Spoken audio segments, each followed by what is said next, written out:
આ જે ઘટના બની એ ઉપરથી શિક્ષકોએ રાજ્ય સરકારના હાથ પગ છે અને અમારા જે સરકારી શાળાઓમાં શિક્ષકો કામ કરી રહ્યા છે, ઘણા બધા ખાનગી શાળાઓમાં શિક્ષકો કામ કરી રહ્યા છે, ગ્રાન્ટેડ શાળાઓમાં કરી રહ્યા છે, તો એમને કહેવા માગું છું કે રવિન્દ્રનાથ ટાગોરજીની પોપટ વાર્તા છે એમાંથી વિદ્યાર્થી માટે કહેવાયેલું છે. ટૂંકમાં હું એ શિક્ષકોને એક સંદેશ આપવા માગું છું કે બાળક એ કાંઈ માટીનું ઢેફું નથી કે જેને ફાવે તે રીતે આકાર આપી શકાય. બાળક એ કાંઈ પથ્થરનું પૂતળું નથી કે તેને ફાવે તે રીતે આભૂષણો પહેરાવી શકાય. બાળક એ કોઈ યંત્ર નથી કે તેને ફાવે તે રીતે ચાવી આપીને ચલાવી શકાય.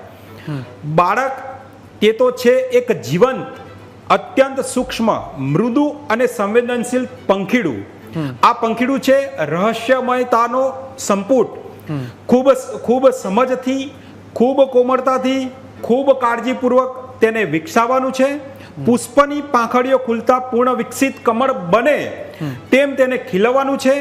આ માટે જે આપણી પ્રાચીન વિદ્યા આપણને વારસા રૂપે મળી છે, પ્રાપ્ત થઈ છે, એ છે અંતર આત્માના વિકાસની વિદ્યા અને એનું નામ જ છે કેળવણી. તો આ જે રવિન્દ્રનાથ ટાગોરજીની જે વાર્તા છે એ પ્રમાણે આપણે શાળામાં શિક્ષણ વિદ્યાર્થીઓને મળે અને બાળકો ખીલે શિક્ષણથી તેવી અભ્યર્થના રાખું છું. પણ આવી ઘટના જે શરમજનક છે એવી ન બને એવી કાયદેસરની કાર્યવાહી સાથે રાજ્ય સરકાર મક્કમતાપૂર્વક કાર્ય કરશે. પણ શિક્ષકો શાળામાં સારું શિક્ષણ આપે છે અને